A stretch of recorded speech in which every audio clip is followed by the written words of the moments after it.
ومن أحسن قولا ممن دعا إلى الله وعمل صالحا وقال إنني من المسلمين।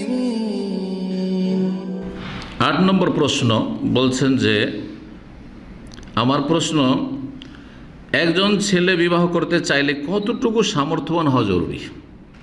আমি একজন যুবক ছাত্র, আমি আশঙ্কা করছি হারামে পতিত হওয়া নিয়ে, আল্লাহ যেন সাহায্য করেন, কিন্তু আমার পরিবার মোটেও রাজি না, আল্লাহ তাদের হেদায়েত দান করেন। এখন আমার করণীয় কি?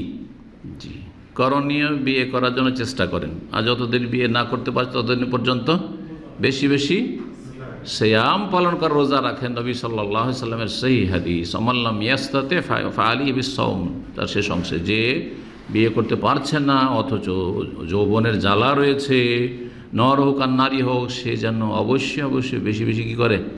সিয়াম পালন করে, রোজা রাখে। রোজা রাখেন ফাইন্নাহু বিজা, ওতে দেখবেন যে আপনার যৌন যে তাড়না রয়েছে, চাহিদা রয়েছে, সেটা নির্মূল হবে, দমন হয়ে যাবে, ক্ষণিকের জন্য, স্থায়ীভাবে নষ্ট হয়ে যাবে না। এটা আবার ভাববেন না যে কোন বিপদ আসে, না, এরকম যেন মোটেই হবে না। জি, রোজা এবাদত হলো, আর তার সাথে আপনি পাপ থেকে বেঁচে থাকলেন। মানসিক দিক থেকে, শারীরিক দিকে, সার্বিক দিক থেকে সিয়ামের, রোজার ভালো সুপ্রভাব রয়েছে মানব জীবনে।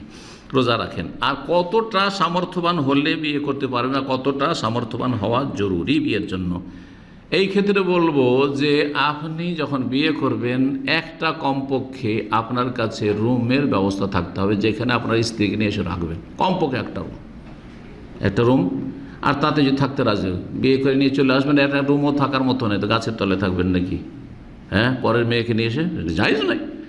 একটা রুম, আর সেখানে একটু বেড়াটাটি দিয়ে ঘিরে দেবেন, যেমন নবী সাল্লাল্লাহু আলাইহি ওয়াসাল্লামের জামানায় এরকমই ছিল। ছোট্ট একটা হুজরা হয়তো, যেখানে স্বামী স্ত্রী দুজন শুধু শুইতে পারবে, তার বেশি কোনো জায়গা হতো না, আর সামনে একটু উঠান আঙিনার মধ্যে ছোট্ট করে ঘেরা থাকতো, যেখানে একটু কাপড় টাপড় রোদে দেওয়া যাবে, এরকম। জি, আমাদের দেশের গ্রাম অঞ্চলে এরকম বাড়িগুলো গরিবদের থাকে, কিন্তু পর্দা করার চেষ্টা করতে হবে, ওইটুকু ঘিরে দিই।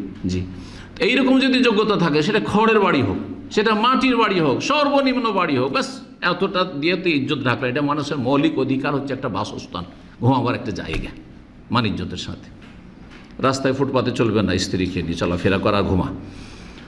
2 নম্বর যেটা লাগবে সর্বনিম্ন সামর্থ্য, সেটা হচ্ছে যে 1 পয়সা হয়তো নেই আপনার পকেটে, কিন্তু সে রাজি হয়ে গেছে যে আমাকে 10টা টাকা দিল মোহর যথেষ্ট আমার জন্য, আমাকে 2টা 4টা সূরা যদি আমাকে শিখিয়ে দেয় তবু আমি বিয়ে করতে রাজি। কোনো মেয়ে যদি রাজি হয় তাহলে যথেষ্ট, মোহর ওটি হয়ে গেল।